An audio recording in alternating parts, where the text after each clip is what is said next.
Power creep is a very commonplace in gacha games. It refers to the strengthening of the game and its pieces over time, possibly to the point where new pieces invalidate older ones. Said pieces refer to the two main aspects of your typical RPG, playable characters and the enemies. In gacha games, playable characters are characters you can obtain through specific means, usually via gacha. Enemies refer to the opposing characters you will fight against in the battles. Power creep will be an issue if both aspects simultaneously become worse. So, what does that have to do with the current state of the game? I believe that the game currently has an underlying issue of power creep related to both aspects simultaneously becoming worse. Before discussing what I mean by this underlying issue, to put it simply, the issue does not lie within new broken characters, like Rhiannon in the 3rd anniversary. It is because old characters are still able to clear most endgame contents. For example, I can still use some version 1.x characters to clear Referee 500 like Marcus and Spatodea. Of course, they are only viable due to their euphoria, but that is why the developer gives them euphoria, to make them viable in the endgame again. Let's go back to what I want to discuss. While some do not mind the underlying issue that I will talk about soon, it needs to be addressed promptly because it might cause serious issues later if not managed well. It is the current state of the sustained characters in the game. Up until current version when this video was released, we only have 9 6-star sustained characters, which are Marsha, Kiparina, Fatutu, Robuska, Vila, Madsen Pocket, Sotheby, Ezra, and Miss New Babel. To ensure that the video does not take too long, I will only discuss 3 of them to compare with each other, which are Marsha, Fatutu, and Vila. We will discuss these characters one by one and why most of them are simply almost not enough for the current meta. The first one is Marsha. Marsha is a sustained character mainly in the Lingering Glow archetype, which was released in the version 3.3. Marsha is currently the best sustained even outside of the Lingering Glow archetype, as she can provide passive shields that provide damage taken reduction, dispel debuffs inflicted on allies, critical rate buff, conversion of excess critical rate to critical damage, and incantation might buff.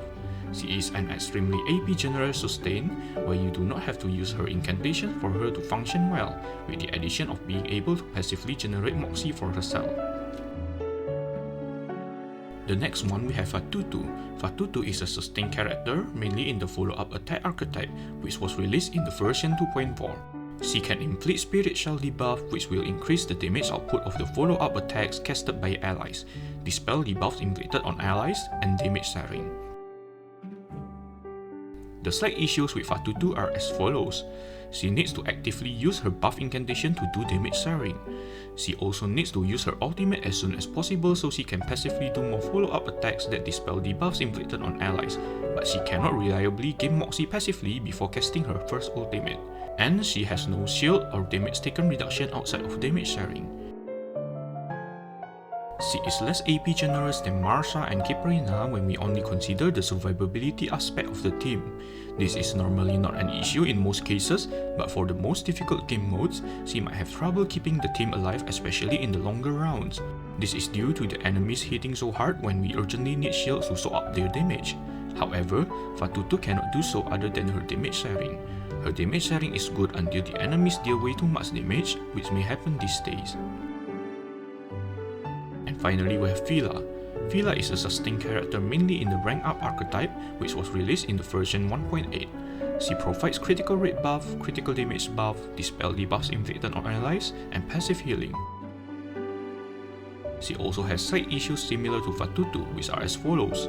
She is very AP hungry outside of rank up team, as you must actively use her incantations after the first ultimate ends, so she can cycle back to her ultimate. Her dispel is only available via ultimate.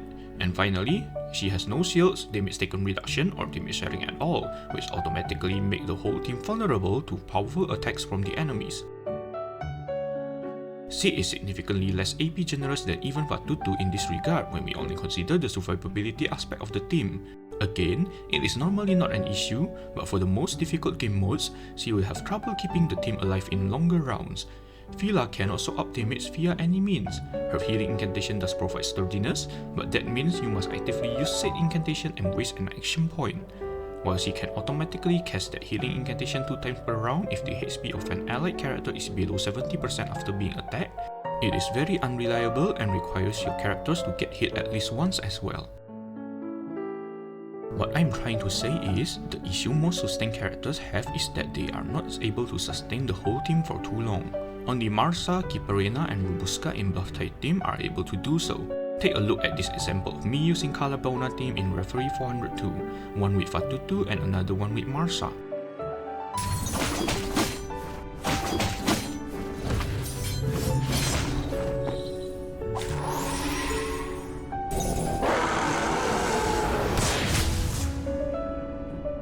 Fluidity and fluctuation, a hypothesis of truth.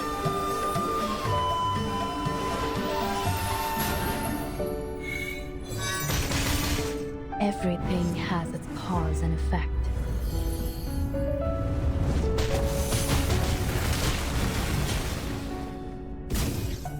Hope I remember her. Hope I remember her.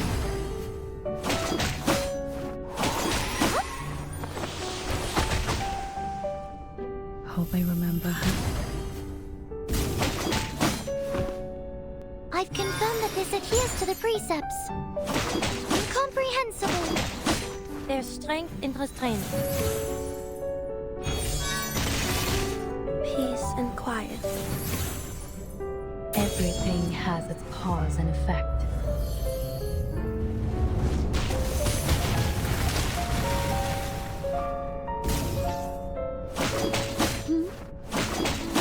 It's happening. Round 3 intervened. With Fatutu, the whole team dies before being able to beat the boss. The boss almost dies in the 7th round. On the other hand, with Marsha, the whole team survives and beats the boss, but the boss dies in the 10th round. Do you see the issue here? If Fatutu has better survivability, Kaalaa Baunaa team with Fatutu is able to beat the boss faster than using Marsha.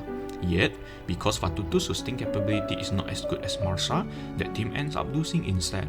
Of course, using Pickles instead of 37 will let me win regardless of using Fatutu or Marsha as my sustain, since Pickles will increase my Kaalaa Baunaa's damage output significantly, but my point still stands. Take a look at another example of me using Marcus' team in version 3.4 Mains Bulletin Caterpillar of Destruction, one with Vila and another one with Marsha.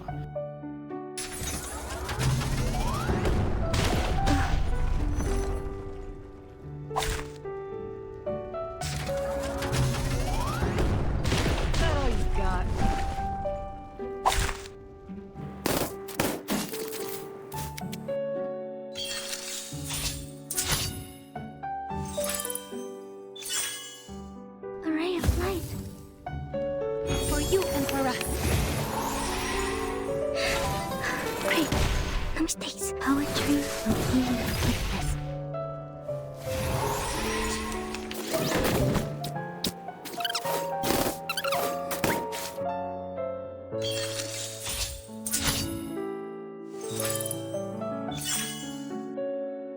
With Vila, my Mercuria dies in the 11th round, and both of my Marcus and Argus die in the 17th round.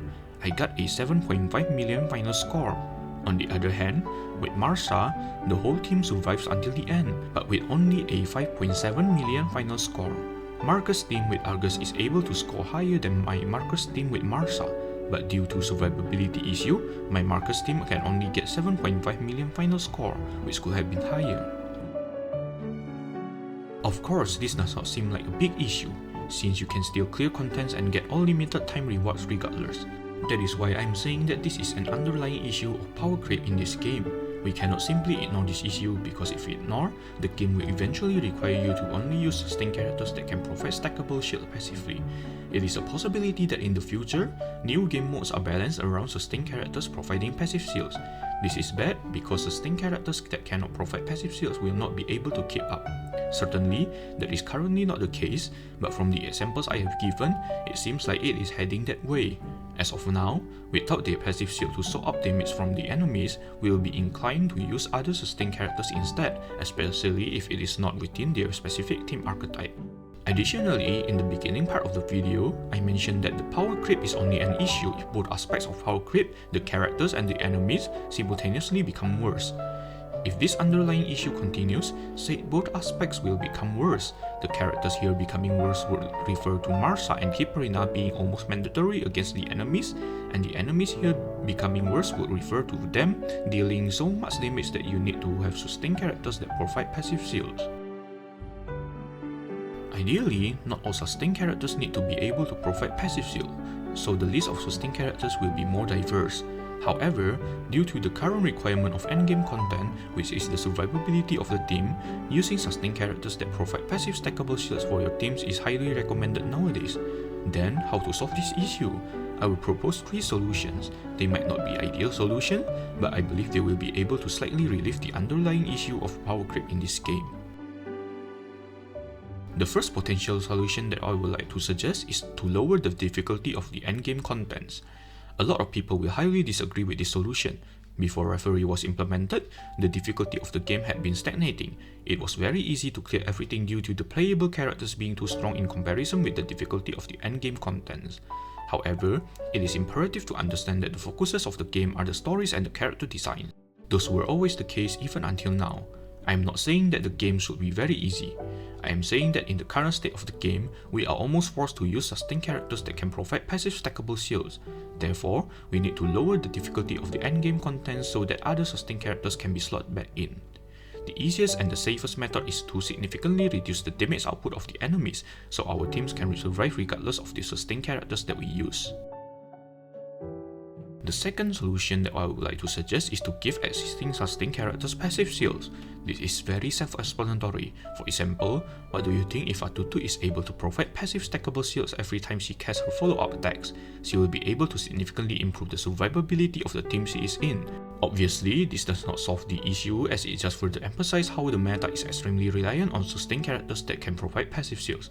However, it is arguably a good change if you do not want to lower the difficulty of the game. In version 3.8, Jay will receive Euphoria and he will be able to provide passive shields and also dispel debuffs inflicted on allies, which is an amazing buff. And finally, I would like to suggest to release more new sustained characters that can increase the survivability of the team without needing to rely on passive shields. While we will be able to get Enigma in version 3.6, we need more sustained characters. Excluding Enigma, since the current price of the global server as of this video is in version 3.5, we only have 9 6-star sustained characters in the game. The game has been out for almost 3 years and we only have 9. Sustained character archetype is arguably the most important character archetype in the game, as every team needs to have at least one character that is able to improve the survivability of the team. We will also get a new sustained character in version 3.8, Ever Echo, that has interesting skill sets without relying on passive shields, so that is certainly an improvement. In conclusion, the game currently has an underlying issue of power creep, which is the state of most sustained characters being barely enough. We have discussed the existing sustained characters one by one and why most of them have similar issues when it comes to improving the survivability of the teams, in the form of the almost mandatory requirement of providing passive shields and dispel debuffs inflicted on allies. Several solutions are also suggested to mitigate this issue, such as lowering the difficulty of the endgame, giving existing sustained characters passive shields, and releasing more new sustained characters with different gimmicks. I hope that this game will improve in a positive direction.